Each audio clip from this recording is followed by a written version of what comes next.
We optioned the book 7, 8 years ago, and it was a fascinating piece of forgotten history, but it was told from the perspective of the FBI. And we developed a screenplay soon after that.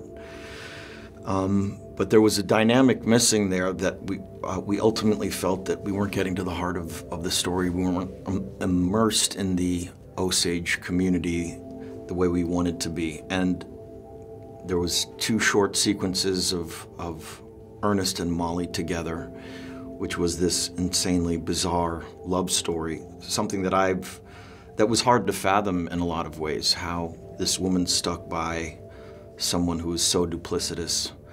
But it was true. All of it was true. And so from that point on, we said to ourselves, well, what if we take the chance in getting to the heart of this story and the Osage community and this insane dynamic in Oklahoma at that time and what was going on? What if we made it about, Mollie and Ernest? And that was another 4-year journey of rewriting and once again going to Oklahoma to meet with the Osage. There was another chapter of development of getting even further into the truth of that story and trying to be as honest as we possibly could about the atrocities that occurred. But it was really, when we made that shift to it being about Ernest and Mollie and their love for one another, it opened up a whole new arena of ideas for us, and it took on a whole new life of its own. One of the biggest responsibilities I felt about this role and the way that I had to occupy the space of Mollie was that I'm not Osage from the community. I have access points being Blackfeet in Nez Perce and growing up on the Blackfeet reservation. We don't have something like the Reign of Terror, but we have our own history with not being able to manage our own finances for a time, with, a lot of the things that I think a lot of contemporary Native Americans feel and understand. But walking in, Indian country is an incredibly diverse place, and Osage country was foreign to me walking into it. And Oklahoma has a different history than Montana does, where I grew up. So I knew that because I had to be in this position where I'm, in a way, an access point for the audience to fall in love with Native women and to care about Native women in a really deep way. It's like the way that happens is I had to fall in love with everybody I was around. I had to fall in love with my sisters, and that was effortless. And also with a level, within the community, it's not my community, but I had to carry it as if it were, as if they were stories from my family, as if I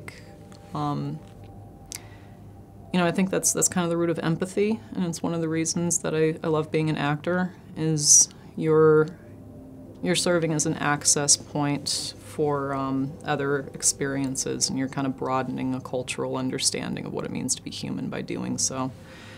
So, yeah, I feel like there's no way I could really ever understand or truly embody what it would have meant to be an Osage woman at that time, because it's unimaginable, the things that this community had to deal with. And it's horrendous how erased it was.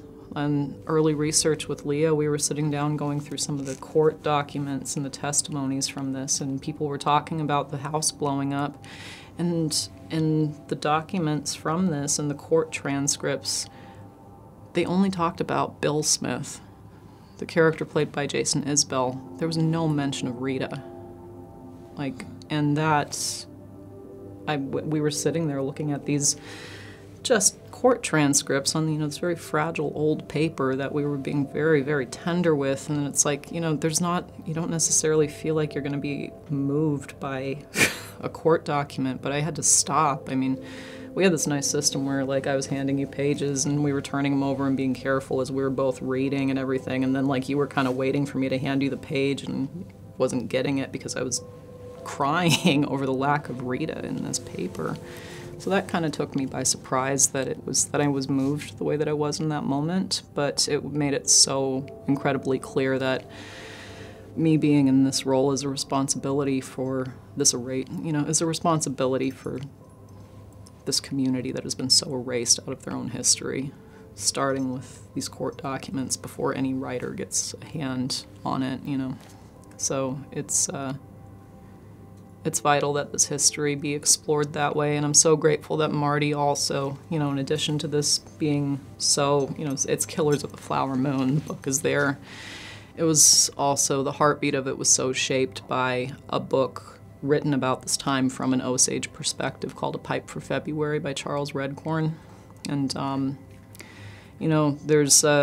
encourage people to read that because copy-paste, there's elements of that book that are very clearly in the movie in a very certain way. But the tone of that book and the sense of the relationships between the sisters, but in the community, the photographs that you see, the way that, the book invites you into what that perspective is, the way that the community invites you into what their perspective is. Because if you're there and you're receptive and you're open, they'll share it. It's you don't push too hard because we're talking about trauma, but people are willing to share and basically read A Pipe for February. Before we started, I received this research packet from the Scorsese camp, and it just had basically everything you could ever want when you're building a character. He wrote a book that was really helpful, and like I said, Killers of the Flower Moon, the book went into pretty good detail about his upbringing, and so it was like everything else. It's a long process, and you just in the beginning are just trying to take in as much as you can and kind of find your way into it. But yeah, the research packet that they gave me was a huge help. You got nice color skin. What color would you say that is? My color. The Osage. They have the worst land possible. But they outsmarted everybody. The land had oil on it. Black gold. Money flows freely here now. I do love that money, sir.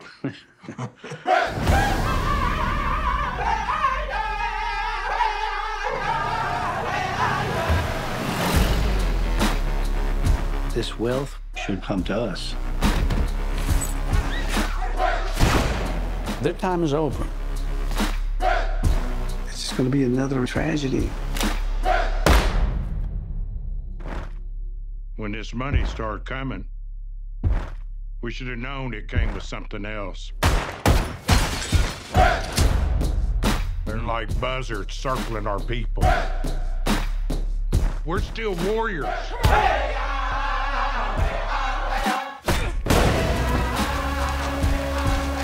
I ought to kill these white men who killed my family.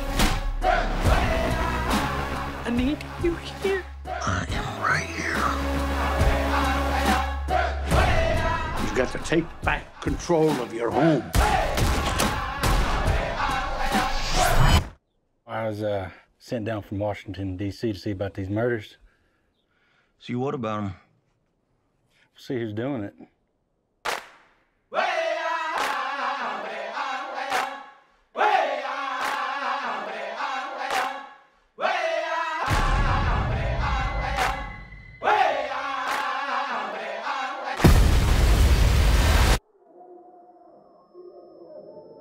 Expecting a miracle to make all this go away. You know they don't happen anymore.